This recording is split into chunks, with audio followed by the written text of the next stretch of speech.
Selwyn Collins of Conversations with Selwyn, CWS. We are continuing the journey of connecting good stories. This is another edition of CWS Guyana 60 Minutes. I'm sitting here in the lecture theater on the campus of the University of Guyana with 6 phenomenal women. Phenomenal because, as you will find out during this conversation, each of these women are amazing in their respective fields. But most important, why I'm doing this is because we're coming on the heels of International Women's Day, March 8th, and we're still in the month of International Women's Day. Ladies, let's start with you, Sharon Hamilton. Could you just tell us, just give a brief description of who you are and what you do here? All right. My name is Sharon Edwards. Currently, I am the Principal Academic Engagement Officer, working out of the Deputy Vice Chancellor of Academic Engagement's office. I've held that position for about 15 months, and prior to that, I have been a lecturer within the Department of Economics for about 15 years. So I have been lucky, I should say, to be able to serve the students and now in an administrative capacity. Notwithstanding, I am not new to administration since I was also the assistant dean for 3 years, from 2012 to 2015. Outside of that, I have research interests in various areas, including trade and finance, and to serve on a series of boards. And I also do voluntary work with the GRP. I am Arlene McLean. I am currently Chief of Staff in the Office of Vice Chancellor. Prior to that, I held many administrative positions across the campus. I am at UG for 27 years now, so that continued. I practically grew up here. I have been administrative officer in the library, the admissions division, education and humanities. Then I did a status planning officer in the Office of Research Organization and Planning. And prior to taking up this position as Chief of Staff, which I now hold for a little over a year, about 15 months, I was the Assistant Registrar Examinations for 10 years.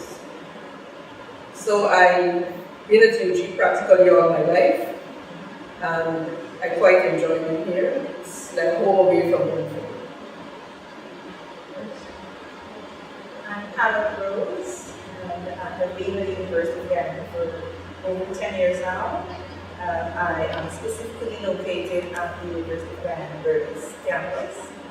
I am a lecturer in the Department of Language and Cultural Studies and Curriculum and Instruction. I currently hold the position of Assistant Director for the Office of Undergraduate Research. I have worked in the secondary school for over 16 years, and I'm here at the University of Guyana because I do believe there is much more I can do from this position with the educators with whom I work. I am interested in community development, and I am particularly interested in working with students who are underrepresented. Thank you. My name is Prema Raj, and I'm the Director for the Center for the Study of Biological Diversity. In addition to that, I'm a lecturer within the Department of Biology, and I'm the current coordinator for the Masters in Forest Biology. Hello everyone, thank you very much for doing this, Selwyn. My name is Barbara Reynolds. I'm the Deputy Vice Chancellor for Planning and International Engagement. I've been in that position, I suspect it's going to be 15 months now if I listen to both of you. Before that, I was the Deputy Vice Chancellor for Academics. I'm proud to come back here. I came back to Guyana in August 2014, having left Guyana in August 1984. And I just thought it was time that I should come back home and remind myself and everybody else of my roots. I grew up in Georgetown, born and bred in Georgetown. And my siblings and I had a phenomenal education, both at the primary level and the secondary level. We also had a lot of fun growing up. And I just thought, since there were so few of us here in Guyana, that at least one more should be in Guyana. So I decided to come home. In my years in exile, I spent quite a few of them in Africa, about 12 years in many different countries, 3 in China, and the rest between the US and London. I've worked in several countries, I can't remember which at the moment, but I've worked in virtually every continent. And I spent 25 years of my life in international development, in education policy, curriculum and instruction, in human rights, and in child protection. So that's who I am. But in terms of my passion and things that I do in the evening when I come out, I like working with young people. So I don't do a lot of music with young people. I do a lot of work in human rights. It's my passion. And I also do a lot of work on care and support for people affected by non-communicable diseases. I think that throughout all of this, I think what remains core as I've lived in many different countries is the essence of who we are as human beings. So that's what I took with me when I left Guyana, that's what I brought back with me. That's what I brought back to this campus. Thank you. Hi, I'm Karnaz Bash, a current second-year computer science student at the University of Guyana here. I am also the founder and president of the University of Guyana Robotics Club and the vice president for the Computer Science Technology Education Club. I'm also part of the Girls in Computing Club and the University of Guyana Astronomical Society. I was the team mentor and team manager for Team Guyana Robotics, which placed 10th place out of 163 nations at the first global inaugural robotic Olympics last year. And I'm also a volunteer on weekends at the Lusitan Global Learning Center, amongst a couple of other orphanages in Guyana. It would only be fair for us that we start, since you're the only student here. What made you start this team, this robotics team? The robotic team initially, robotics was only recently introduced to Guyana back in 2016 by Ms. Karen Abrams, and it was through STEM Guyana, which is now a non-governmental organization. And she had the vision of unlocking the world-class potential of high-income students. And first, I've always had a love for science and technology, so I attended that workshop in 2016. And we were invited by First Global, because First Global is an international organization that wanted to bring youth in the world, around the world together, so to spark their interest in the field of STEM. So they wanted a team from Guyana, and because when I first started at the University of Guyana, and I had experience from the robotic campus, which Karen Abrams did in 2016, I wanted to create a space where one of my colleagues and I could come together and we share the same interests, where we can come together as students and not only address problems locally at our university, but address problems in Guyana and using science and technology to solve those problems. And after I did some outreaches around Georgetown, which I tried to introduce students to scratch programming and robotics, and those outreaches that I did, Ms. Karen was invited me to be the team mentor to help manage a team that represent Guyana. At the first, it was Guyana First Robotics team. What are some problems you identified and solved? Identified and solved at the competition or at Guyana? In Guyana. In Guyana. So there's a lot of there's a lot of problems that could be addressed using science and technology. You could say that we look around, so there's so many problems, whether it's environmental or whether it's in education. And for me personally, I would love to become a robotics engineer, so I try to see how I could use robots to solve whatever problem. In the environment, right on campus, one of the stuff that we actually discussed at the University of Guyana Robotics Club meeting was to build a grass cutting robot to help cut the grass, right? Or so in education, we try to get a human robot to interact with kids and to show them, okay, you have to learn programming, it's fun, it's not as basic as it is. So whatever aspect in Guyana, we try to see how you can integrate technology into that to solve it. Thank you. Dr. Reynolds, you worked in every continent, Africa, all those places. I'm sure the salaries are low there, must have been satisfactory. Why did you actually come back? I was sitting in my office in London. Oh, by the way, I love London. Let me just put that in. I really enjoy living in London. I was sitting in my office in London, and I don't know, it just occurred to me that it was 30 years since I lived in Guyana. It's a long time. I actually lived outside of Guyana longer than I lived inside of Guyana. And I had this query about why. This is why, and what next.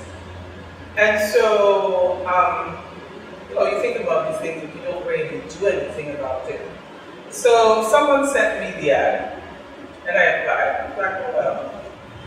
It's probably about the time I go home. And I applied, and I sat through a 90-minute interview. It was interesting, because there were 12 people in the room. And Professor Obley called me back 2 days later. And I said, fine. And of course, that signaled to me that it was a propitious moment to return. I have applied for many jobs over the years. Obviously, you can't secure every job for which you apply. But the fact that I was contacted and I was invited, I kind of signaled to myself this was something that I needed to do at that point in time. And you, Salvador, we went to the same high school, although I'm a senior. I have been all through rich countries, not so rich countries, terribly poor countries, emergency countries, countries with war. I spent 4 years in Angola, 5 years in Nigeria. And it struck me that there's so many Guyanese who live outside of Guyana, and the difference it would make if some of us were to come back. And I don't promote everyone coming back to Guyana. I think we need Guyanese who come back. We need Guyanese who remain outside and continue to be really good ambassadors for who we are as a country and as a nation. Nothing more than this. I didn't have an epiphany, no one called me and said come back. It was just something that I thought was a propitious moment to come back. And I do think that in coming back, there's so many things that one could do. I spend obviously a lot of time on campus, but I'm super busy outside of campus simply because we're a community of people. We're such a small country. Everyone knows at least half of everyone else. And that makes for a lot of linkages and networking where you can actually help people and be helped oneself. So let me just finish with this. I love to quote Dennis Proverbs, and I've got my favorite ones, like "Go down a fall, can't turn back," and "How asking mama how you not so long." And one of the joys of coming back to Guyana is that when I say that and I start a proverb, invariably someone can complete it, and we can communicate without my having to explain all of this. So there's a joy both in returning and doing something that's fancy and esoteric, but also just simple everyday things. I want to shift to you. Why did you come to this institution? Why? Well, let me just start by saying I said 15 years in the department now. But prior to that, I taught 2 years as a part-time lecturer through the Department of Sociology, and it was offering a specific course on economics for social workers. I had finished, and I was in the States, and I was resting, and I got a call. Because in my Black University Latin student there, we were proactive. And I got a call to ask if I was interested in this opportunity. And I said yes, because in the back of my head, research was always an interest. So I didn't really think it through rationally. I was still fairly young and there. But I came. And the first day I walked into the classroom, everyone else practically knew what I did. And from that moment, And I cannot thank my parents for bringing me up with me at the day in terms of how you behave in a professional manner. The people who they surround you with, so you are forced to always understand how to change the situation. I had to immediately at that tender age decide that I have to now take responsibility. These people might be older than I am, but they are not for me to nurture and to put out there as part of the resource space. I've never looked back today. I've said to persons every day we hear criticisms, not critiques, but criticisms in future. And I can find some. But the point is, if we stick through and help to find solutions through science, through international, the experiences you bring back, through all the different means, I think we can go forward. And so that is why I'm here. What was your first introduction to economics, and why did you decide to pursue that? Interesting question. My background is sciences. So I did physics and bio, right? And then I decided after I applied to UG, and I decided, being a teenager, all your life, the kind of parenting you have was placed on education and where you're going to go. So I decided, instead of going to 6 months, take a break. And then I decided, my dad is an economist, and our dad is our first role. I wanted to be like that. So I applied to economics, never doing it before. I got it. And then, that's it. So my background was sciences. I was at UC and I did sciences. You love to write. Have you ever, like Charlie, flirted with the idea of arts? I appreciate the arts, but I love the outdoors and I love living things. And ever since I was a child, it was always about what's that? And why is it running around like that? And why is it flying like that? And what type of tree is this? And what's living in the trees? So I have parents that were very much into ecotourism. So we went to a lot of places and I saw natural beauty. Nothing in comparison to what I have seen here. And some may say I am biased, but being in the Brooklyn in sunset and looking out and not being able to tell where the sky ends and where the land starts. I've seen it. It is one of the, it's something that's spiritual.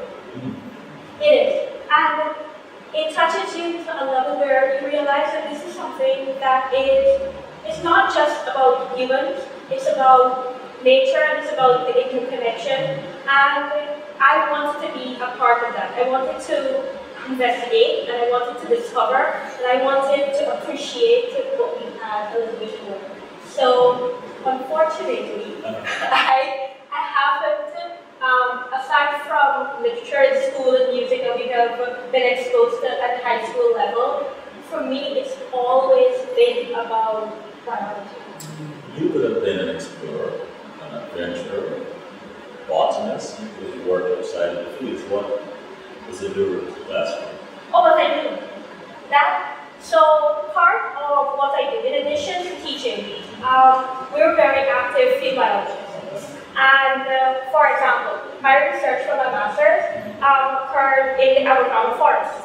When I did my work for my PhD, in addition to doing controlled experiments within the lab, we were also in the field at the Seagull Biological Station. So, and learning what you have, looking at what you have, observing what you have, it gives you a greater appreciation for the theory. So when I teach, I bring that experience. It's not just about the theory that someone would have come up with, or it's not just about a principle. It's about what we see in nature and how all of these apply and how they provide evidence for what it is that we're teaching. Why teach that? Because I love teaching. I love teaching. I do. I don't think there's any other way to explain it. And I have taught in high school. I've only teaching for 12 years. Wow. And I've taught in high school from first form all the way to sixth. And I've taught at university. I've taught at university here and the University of Missouri St. Louis. And I love being able to stand in front of a class and tell them the story of a cell or a butterfly or the ecology of something that stays in the ground for 17 years and then emerges. I love to tell stories. I'm teaching a Well, voice. it's describing the transformation of the people. You get into that. This is awesome. This is awesome. Is there anyone sitting among us, any teacher, that doesn't teach because of the love of it? No. Arlene, tell us about your role as a chief of staff. What is your most, first of all, what is a day in the life of a chief of staff in this university? As brief as possible. In one word, hectic. Hectic. It's a good word. But I've been in administration for all of my life, period. And so this for me is just a higher level of administration. And administration from a different perspective. It's challenging, it's exciting, it's innovative, it's dynamic. I never know what tomorrow will bring. I leave my home, I'm the type of person I wake up every day and I decide, today I'm going to do X, Y, and Z. I can hit the office and the Vice Chancellor changes my entire day. Is that so? Yes. The entire day I get to do nothing that I came to do. And that is part of the dynamism, part of the challenge, but also part of the intrigue and excitement. I enjoyed my work as assistant registrar of exams for 10 years. There's nothing that could be more challenging than that.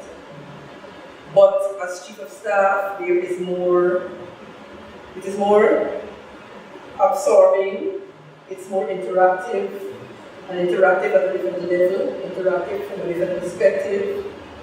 It's more interesting, it forces me to do research into things that I never would have researched before. It forces me to read more than I do, it forces me to be more up to speed with current affairs, with what's going on in the world, what's going on at universities. It has just brought a completely different perspective to my life.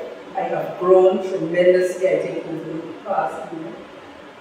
I have interacted with Vice Chancellors before, but none like I thought. This is a question I would like for you and Dr. Rice to think about, because of your community experience and you led the position as chief of staff. And the question is, the women, the female members of faculty, would you say, I'm asking, would you say they are the driving force in the nucleus of this university? Just think about that. It's probably a fair question. I want to ask about.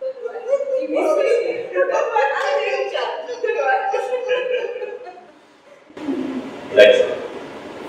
Maurice, have you ever lectured here on this campus?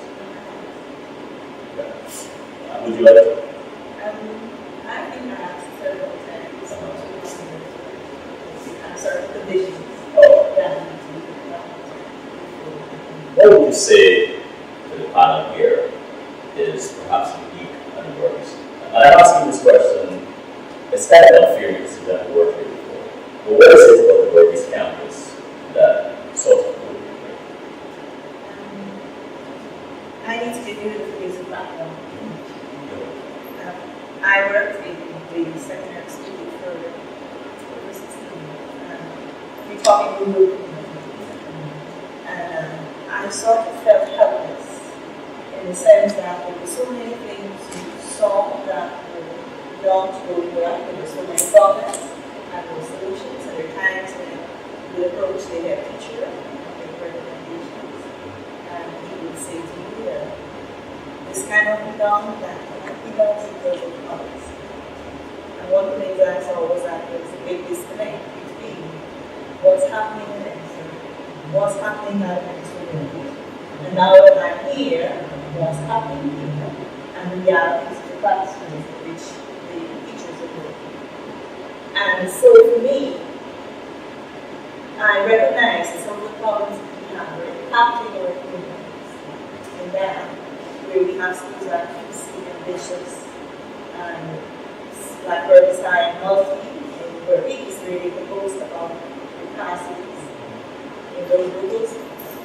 Really notices what's happening in the community. We had lots of students who were underachieved. And those were very students, the dropout students, who would be in the communities. They, from early ages, they began to work and those sorts of things. And so I thought I need to position myself where I could make a difference. And so I came to the university there, and I worked with teachers, and I also worked with students who are in the arts, who study in the arts. And when I came to the university, I recognized that my studies were done in, I did BA in English, and it was more literature based. And I thought that English was critical to our students. They needed to have a class in English. And for me to do that, I needed to do studies in language teaching. And that was not enough for me. And so I did my master's in that. And so when I came back, I did believe I was more empowered to make a difference. Awesome. You so eloquently described your mission when you were at the university. Has it changed over time? My mission has not changed, and I think it is working stronger. Because what I'm doing in the classroom, I'm trying to make teachers see how one of the tools is impacting the output we have from the kids. I am also trying to make them be passionate about what we do. I say to them, it does not make sense to identify problems and see problem one, problem two. What are the problems? What are your realities? What do you need to understand your problem in the context of what's happening on the field? And in addition to that, what solutions do we have? What strategies do we need to have? And how can we meet them to work? And one of the things I always say to them, there's nothing wrong with your students. There's something wrong with the methods of teaching system. Can you see that? There's nothing wrong with our students. There is something wrong with the methods which we use to teach them. And I recall discussing with them and telling them I was going to put it in the exam as a question. I did put it in the exam as a question. And after the examination, one just did say to me, Miss, you know I attempted that question. But every time, everything I attempted to say brought me right back to you. And I didn't want to do it. Before we take up Dr. Reynolds and Ari on that question, what is a defining moment? I'm sure there might be many, but what would take a defining moment as a lecturer at university? Yes, I do agree with you there. What I recall, just recently, the students were complaining about literacy, the students not reading and all of that. And so we looked at strategies to promote literacy. And we had a class project. They went to television, they were sharing and disseminating information about the strategy. And at the same time, they were promoting the book trial that we were going to have. And they worked as a team. They went into the communities and they raised funds. And out of that, we were able to create 25 green spaces and distribute them across agencies. And I can recall when we had a cocktail event, one of the head teachers of the city, right now, he did it in the form of a raffle.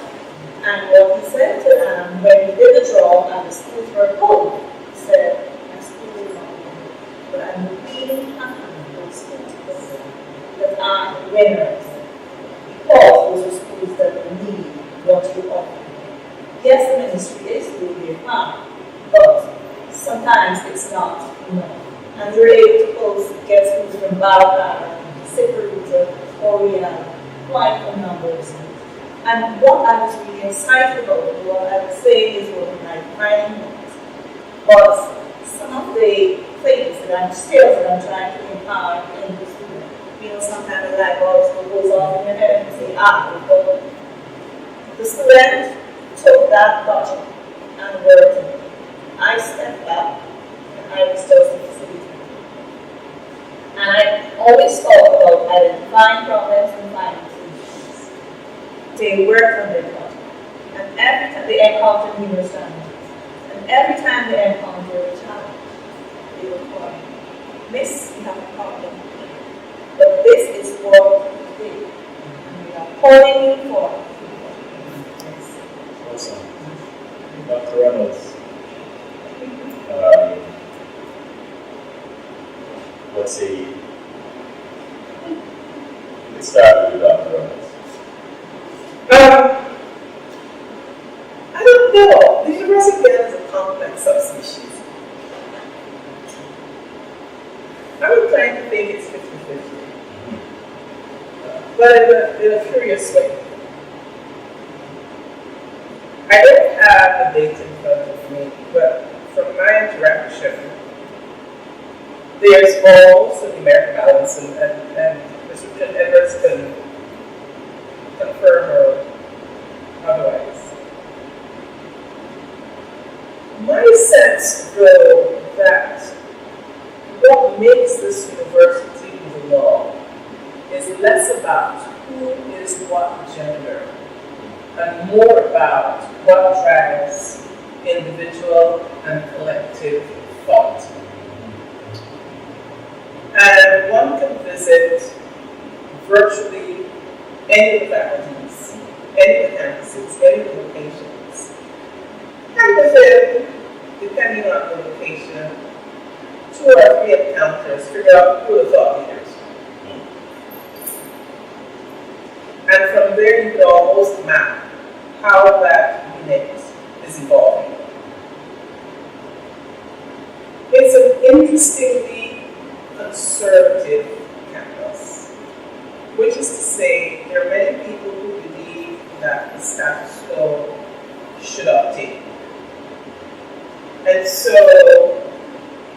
introducing new ideas and new ways of doing things requires political diplomacy, savvy, an understanding of the group psychology, understanding the history of Guyana and the history of the university, and making space for folks to say what they need to say,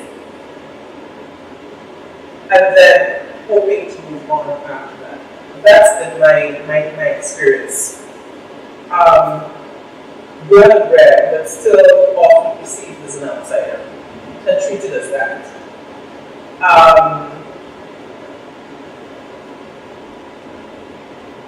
I don't see a lot of attention as obtains in some universities in the north on a gender divide. I don't know what others' experience is. I do think there are things that we ought to be doing on gender and the ramifications of that.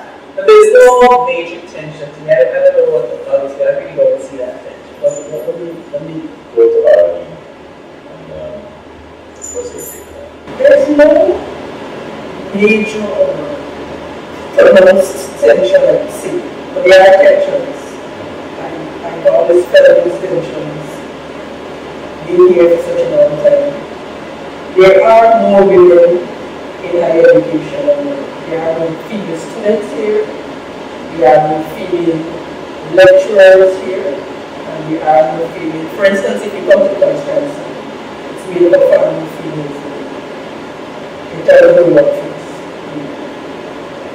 But I don't get the sense that there is a rivalry, but I get the sense from being here over about your time that there are certain positions that are seen as being Yes, exactly. for instance, that of Vice Chancellor. But let's take it there. And Mr. Chairman, Mr. Chancellor, you could step in on this one. Do you see, what do you think is a better improvement of a female chancellor and vice chancellor of the University of Guyana? Start. So I was trying to formulate my response correctly. So then any Anyone, yes. or everyone. So that but I want to Because there's a lot of questions that I want to ask that can become structural practices if there were no fear of consequence. If there were no consequence.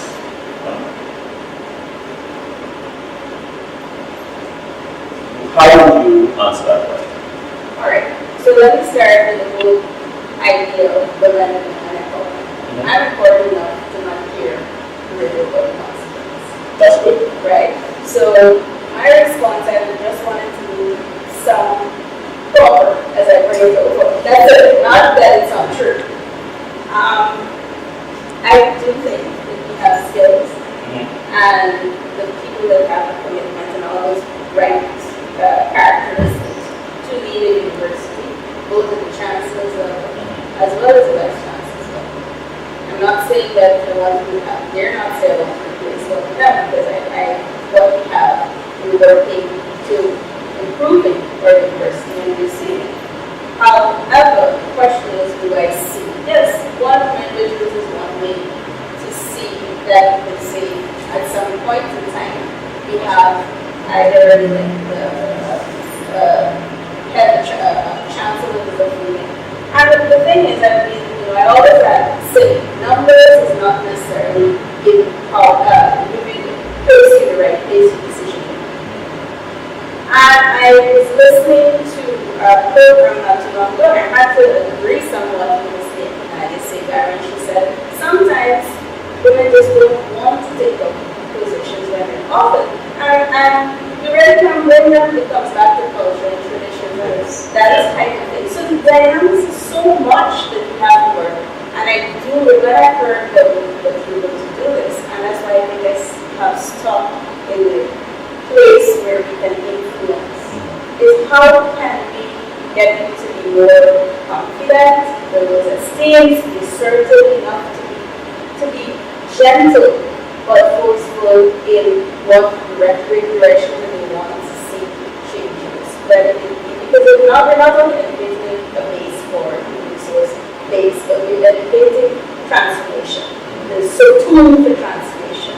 So if you have these traditions and cultures that continue to keep people, not women alone, general people, at a certain level, this I think, not I think I believe, is a place where we can make that transformation. So there are lots of things that we would like to see. I think this is the right place.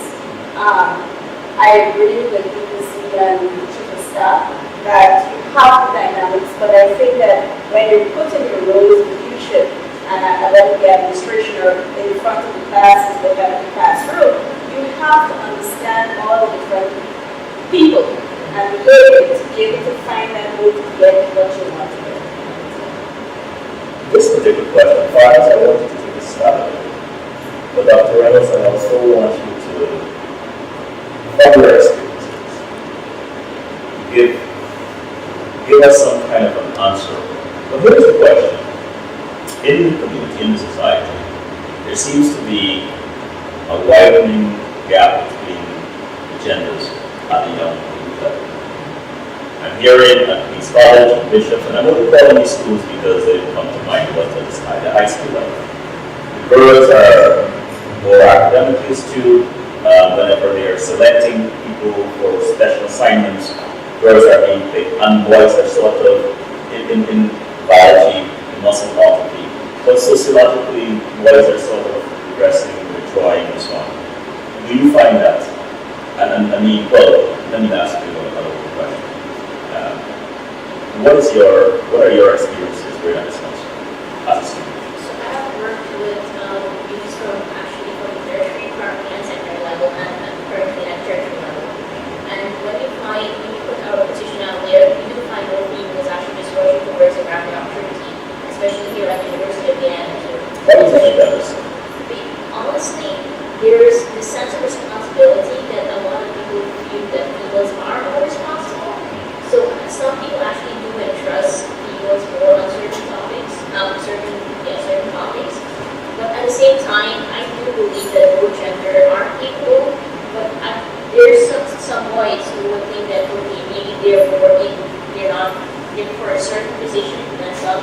In the ICT field and in STEM field actually, there's a whole movement of getting more girls in the field of STEM. And we do need that in Guyana and internationally because there's international movements on it. But at the same time, like even though you're trying to encourage girls, you try to encourage boys too. At the University of Guyana here, we most like currently my HOD since I started, we have 2 HOD and we have like one after the next, and both are females.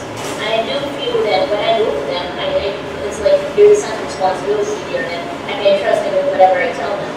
And so back to one of the early question is that female vice chancellor, of course that would be a great move, but at the same time, we look at how does someone who really want a position, are they like what's their mind in it, that are they like ready for this position? And I think that could prevent me.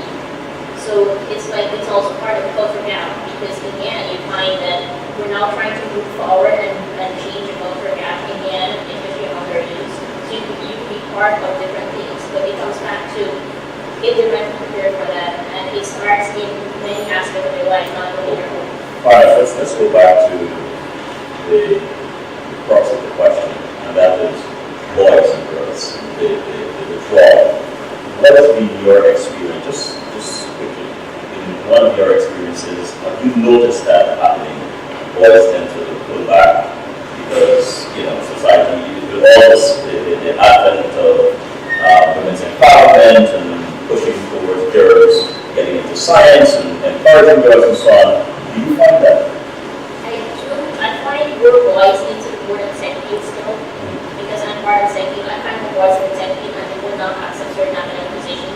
And some of them, their views on women empowerment is that why do we really have this? Is that we don't see it as a problem.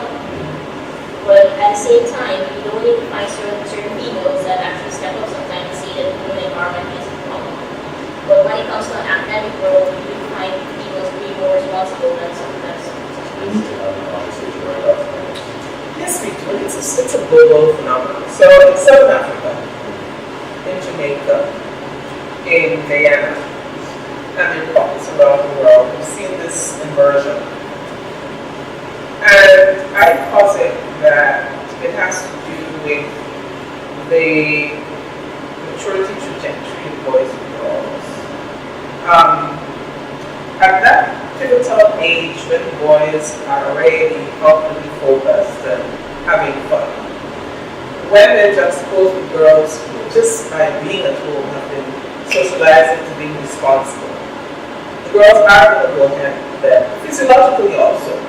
Now, at that very tender moment, if boys tune out, it takes them longer to come back in. Like long ago when Queen's College, for example, was an all-boys school, and girls was all girls, what used to happen? You guys would joke around, and then when it came to Guyana scholarships, you were pretty much up. Routine. There is a lot of merit in education, but there are drawbacks, and we don't have the right answer. South Africa, slightly different problem. Jamaica, slightly different problem. But it does have a global ethos. One of the interesting things, and it speaks to women in leadership positions, I talk a lot about women's solidarity and how we lost it. And are we willing as women to support other women? That's a pending question. That's an enduring question. Will women go out and vote for other women? Whether it's for class, rep, or whatever. So we do have that issue. It has to do a lot with the traditional roles that we maintain at home. So we're one thing outside and we're another thing at home. And sometimes trying to bring our two worlds together, we sit here and there. Okay? But the third thing I think is a huge problem. In most countries, in most societies, in most nations, race and tribe trump gender. And when they intersect, and I used to teach gender, when I taught gender, I always use that book, God's Bits of Women, or God's Bits of Women. When gender and race or gender and tribe intersect, for some unknown reason, people will veer towards their race or their tribe rather than their gender. That's hard. Because how do I go home and have solidarity with my sisters who look vastly different from the way I do? When there's such a political divide, when there's such a racial divide, when there's such an ethnic divide, when there's such a tribal divide, it's difficult. You'd rather huddle in your comfort zone, suppress your yearning for women's solidarity with sisterhood, and sometimes it's not just a choice, but you had better fall in line. And so, while I work on gender, and I remind myself always, and when I teach, there are multiple genders, but let's not go there today. I remind myself always that we're not just speaking about gender in isolation, but gender is always intersecting with politics, with race, with ethnicity, with tribe, socioeconomic status. I'd rather huddle with my girlfriends, theoretically, when we go to have dinner, but everybody can pay rather than go huddle with my girlfriends and I'm uncomfortable and you're uncomfortable because we can't both pay. I'm just using that as a little thing that I picked up from the newspaper and speak about something. You should have been there. But I want you to answer this question from the perspective of the economist. The economic impact, make the case as brief as possible, the economic impact with the gender disparity, with the boys and girls, and that whole dynamic there. Make the case. Okay, the first thing I believe in women's solidarity.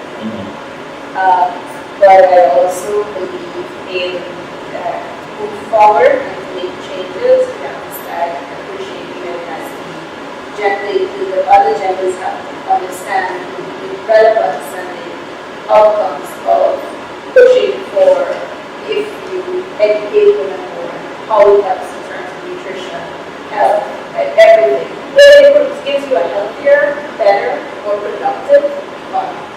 So right away, I can tell you my GP went up here. Not only in terms of growth, but in terms of economic development. So to say that I'm going to just push women and everything and leave the other genders aside, and I want to be clear, women empowerment for me is the whole system. Like that's a little Yes. The rest of them keep fighting and drifting, and you're going to take forever to get where you want to go. But the point is, if we can really embrace the whole concept of empowerment, access to finance is equal, decision-making, posts, information sharing, there's so many things, so you don't have asymmetric information. You're right, so you don't have tribal or any other types of factors that cause, if you can have everything right, in terms of what empowerment is, for both, then you have better growth, you have better development, and gender is a big component of economic development. There's this indicator you probably know, GEM, the Gender Empowerment Measurement.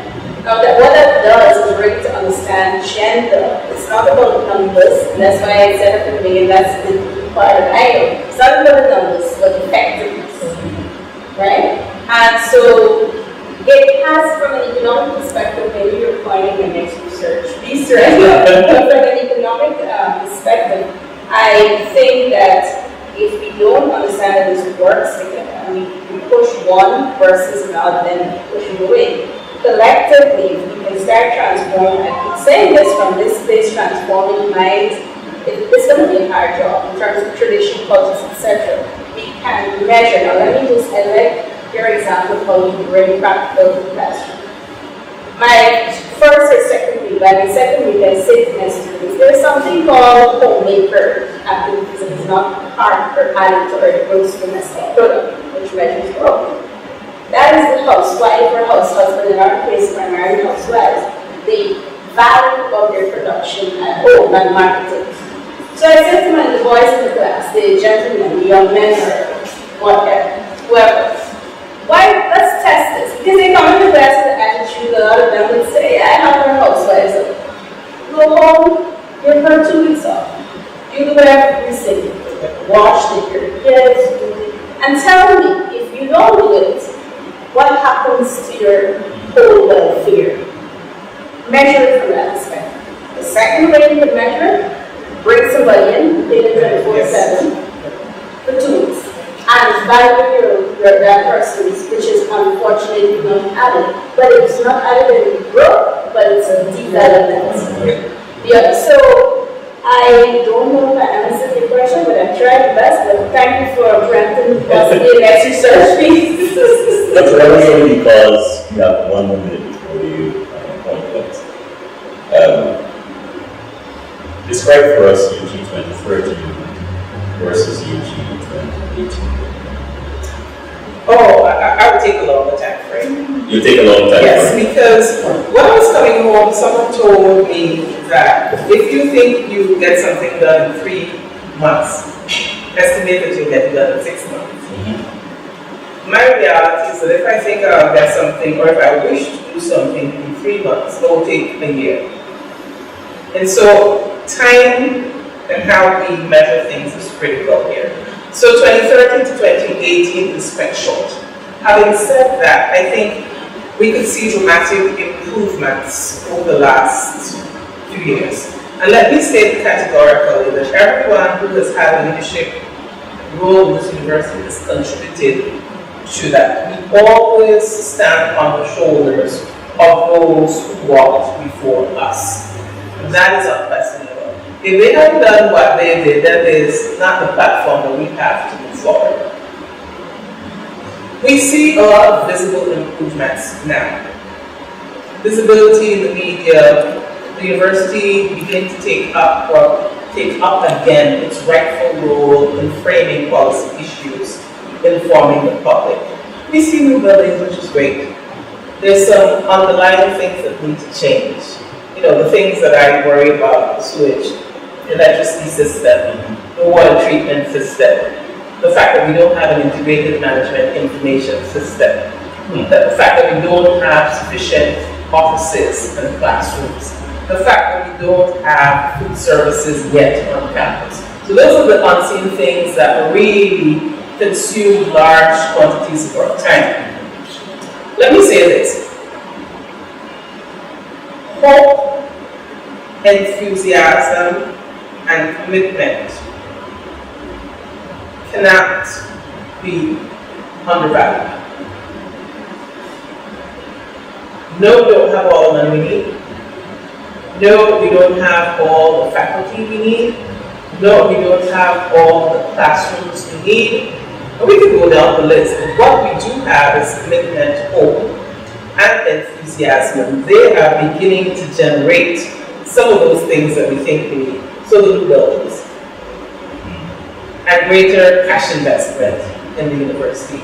Everyone loves a winner. No one will be interested in investing in the university if we're all doom and gloom on our own.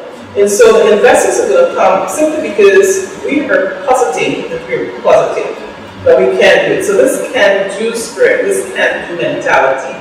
And yes, we have a vice chancellor who is quite articulate and vocal about that. And that is to be applauded.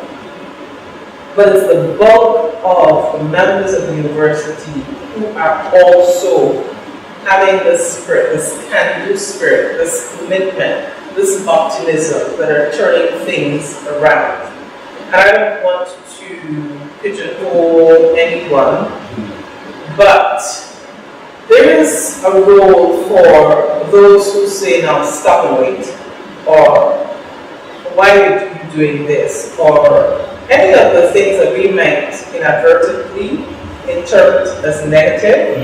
I think there are voices that always should question what we're doing. My concern has always been the civility and the appropriateness of time. And I come back to being Guyanese and say we wash our dirty linen in private as opposed to public. So we all do washing, but if we wash our dirty linen in private, then that's to our good. So when we speak with one voice outside, and there is a unitary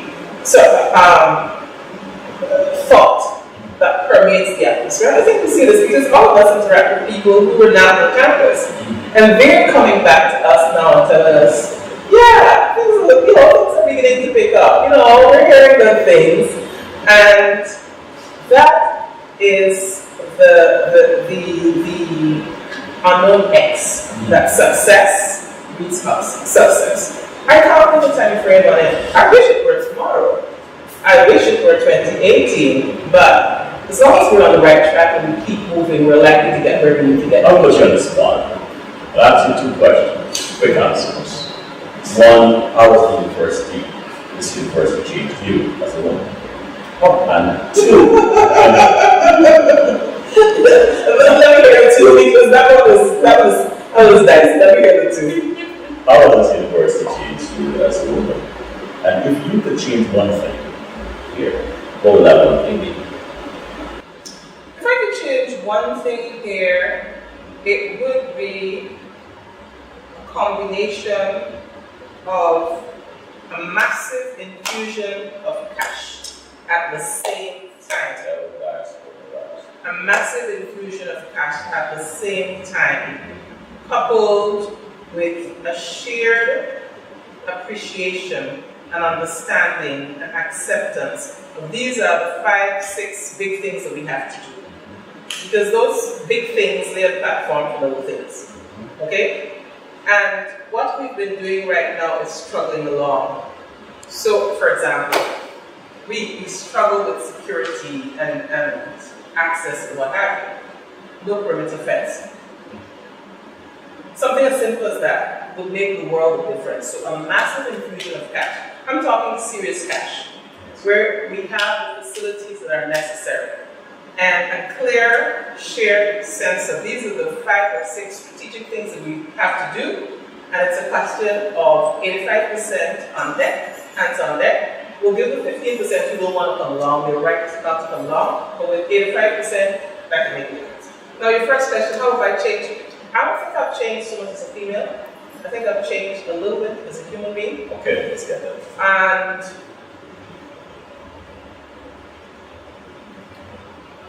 for the years that I've lived outside of Guyana, I think I saw my country as an absolutely wonderful place. And I would boast to people I've met everywhere in the world. How wonderful we are, we've never had war, we've never had this, we've never had that. So those scales have come off my eyes, and I recognize that juxtaposed with all the beautiful things, there's some stuff that's not so nice. And when we laugh and talk, at home we say we're growing up at this age. So in a sense, I've come of age with regard to my perception of what my country is. And I often say in the office, I've made peace with imperfection. Thank you. We're coming to a close. I really seriously believe this should have been a 2-hour interview, a conversation, because, gosh, you guys are rich. A reservoir of information and experiences. So we're going to do something rapidly, starting with you, perhaps. When you hear the words University of Guyana, and as fast as possible, what comes to mind? Innovation and creativity. You, Dr. Adams.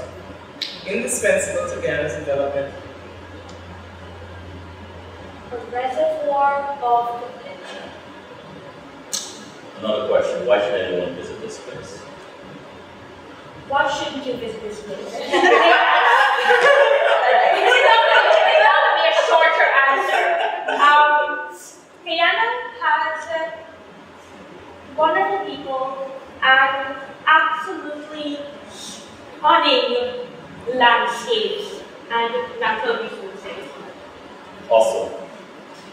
When I say university, I'm thinking about innovations and development strategies is what I think about.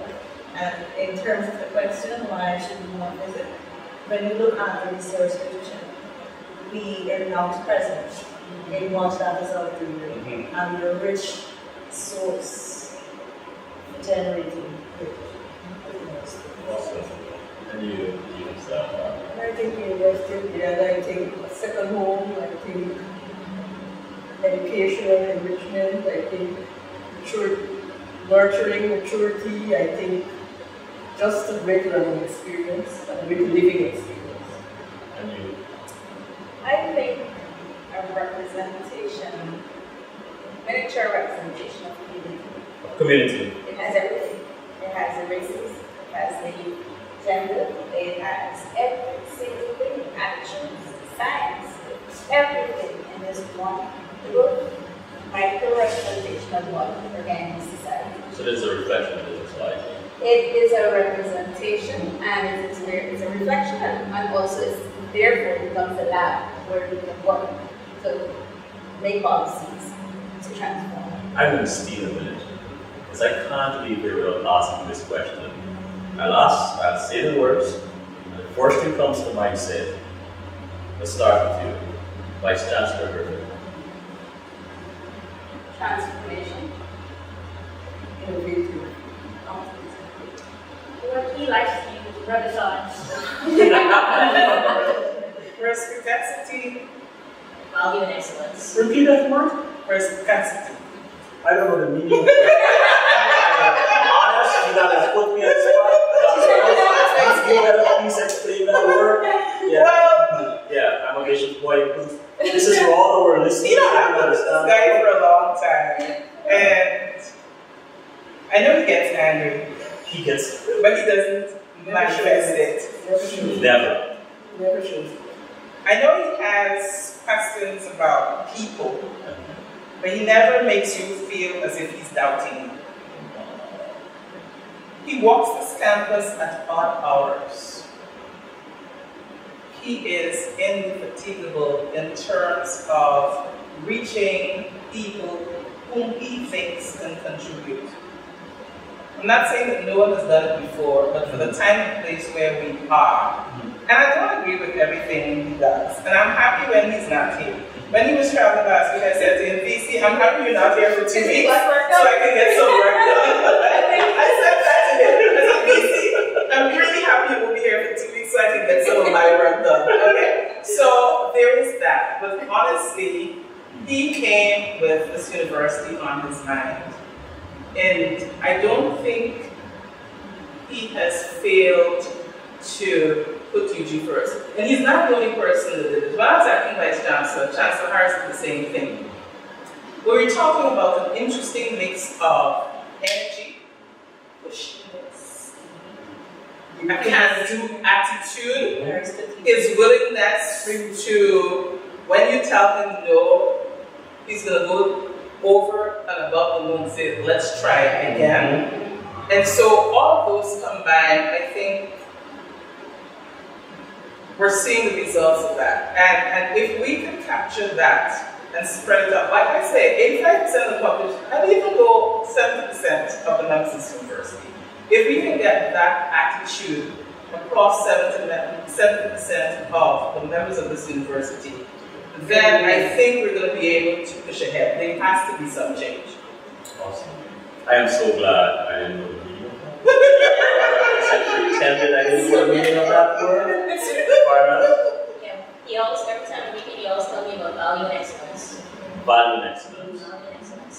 Well, I feel valued, and I feel the viewers are going to feel valued because of this amazing conversation we had today.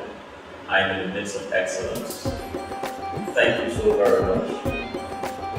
Sharon, Arlene, Pamela, Barbara, Priya, Guyana, Barbara, Barnett. Thank you so very much. Thank you so much. Good.